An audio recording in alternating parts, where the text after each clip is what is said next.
فیضان Qadri channel کو subscribe کریں، bell icon پر click کریں تاکہ ہماری لیٹسٹ ویڈیو آپ سب سے پہلے دیکھ سکیں۔ لائک، شیئر، کمنٹ کرنا بالکل نہ بھولیں۔ میرے تمامی سنی صحیح العقیدہ مسلمانوں، السلام علیکم ورحمۃ اللہ تعالی وبرکاتہ۔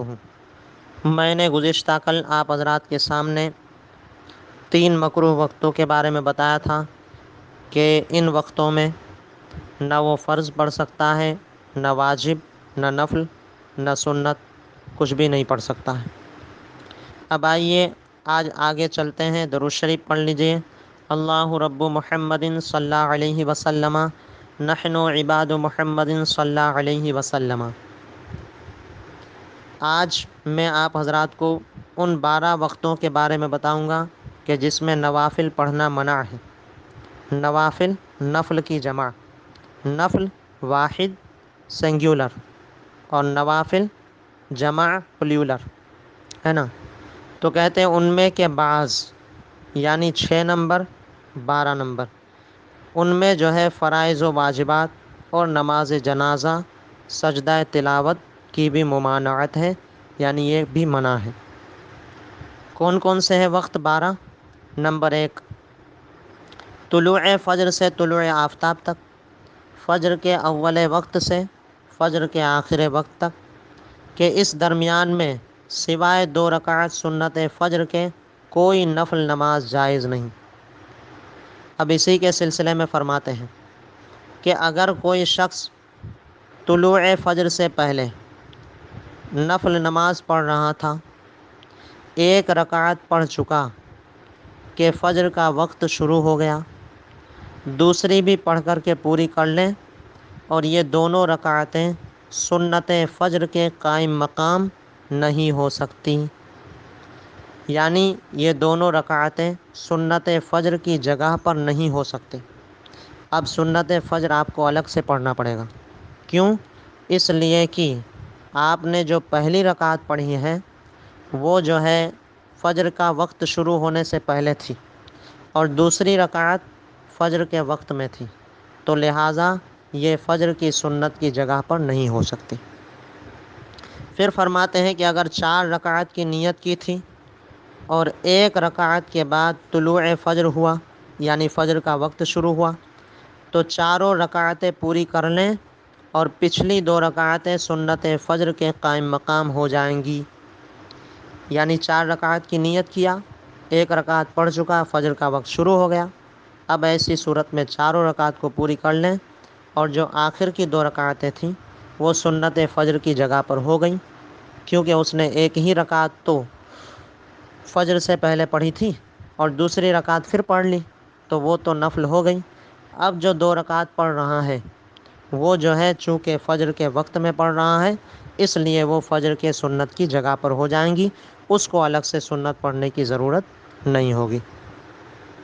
پھر فرماتے ہیں نماز فجر کے بعد سے طلوع آفتاب تک، یعنی سورج نکلنے تک، اگرچہ وقت وسیع باقی ہو، بہت زیادہ باقی ہو، وسیع لمبا چوڑا زیادہ وقت باقی ہو، اگرچہ سنت فجر فرض سے پہلے نہ پڑھی تھی اور اب پڑھنا چاہتا ہو تو جائز نہیں ہے۔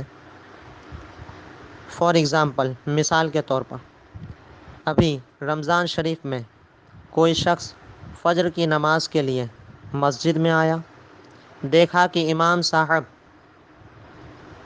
قعدے میں ہیں، یعنی اتحیات میں بیٹھے ہوئے ہیں، تو ایسی صورت میں اس کو حکم یہ ہے کہ وہ جو ہے اگر سنت پڑھ کر کے شامل ہو سکتا ہے تو ہو جائے، اور نہیں ہو سکتا ہے تو سنت کو چھوڑ دیں اور جماعت میں شامل ہو جائیں۔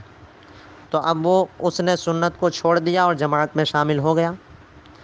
اب امام صاحب نے سلام پھیرا، وہ اپنی دونوں رکعتیں پوری کرنے کے لیے کھڑا ہو گیا، اب اپنی نماز ختم کر چکا، اب وہ چاہتا ہے کہ ابھی تو فجر کا وقت بہت باقی ہے، چونکہ رمضان شریف میں اول وقت میں فجر کی نماز ہوتی ہے، تو اس نے سوچا کہ فجر کا وقت بہت باقی ہے، میں 2 رکعت سنت نماز پڑھ لوں، تو نہیں پڑھ سکتا ہے، کیونکہ سنت کا جو وقت ہے فجر کی وہ فرض سے پہلے پہلے ہے۔ اب جو ہے اس نے فرض پڑھ لیا ہے، تو اب ایسی صورت میں وہ کیا کرے گا؟ وہ سورج نکلنے کا انتظار کرے، اور سورج نکلنے کے بعد 20 منٹ کے بعد اس کے لیے مستحب ہے کہ وہ 2 رکعت سنت کی قضا کرے۔ پھر فرماتے ہیں کہ فرض سے پہلے سنت فجر کی شروع کر کے فاسد کر دی۔ فاسد کرنا، توڑ دینا، فاسد ہونا، ٹوٹ جانا، ہے نا؟ تو فرض سے پہلے سنت فجر شروع کر کے توڑ دی تھی، اور اب فرض کے بعد اس کی قضا پڑھنا چاہتا ہے تو یہ بھی جائز نہیں ہے۔ یہ 1 نمبر تھا، پہلا مکروہ وقت تھا کہ جس میں نفل نماز جائز نہیں تھی۔ اور نمبر 2، اپنے مذہب کی جماعت کے لیے اقامت ہوئی، یعنی وہ جس نماز کو پڑھنا چاہتا ہے اس کی اقامت یعنی تکبیر ہوئی، تو کہتے ہیں اقامت سے، تکبیر سے ختم جماعت تک نفل و سنت پڑھنا مکروہ تحریمی ہے۔ البتہ اگر نماز فجر قائم ہو چکی ہے، یعنی فجر کی نماز کی جماعت کھڑی ہو گئی کہ سنت پڑھے گا جب بھی جماعت مل جائے گی، اگرچہ قاعدے میں شرکت ہوگی، یعنی امام صاحب اتحیات پڑھنے بیٹھیں گے تب امام صاحب کے ساتھ شامل ہو جائے گا، تو حکم ہے کہ جماعت سے الگ اور دور سنت فجر پڑھ کر کے شریک جماعت ہوں۔ یعنی قاعدہ بھی مل جائے گا، اگر صرف قاعدہ ہی مل جائے گا تو بھی وہ سنت پڑھ لیں، اور اگر وہ زیادہ مل گئی تو اچھی بات ہے۔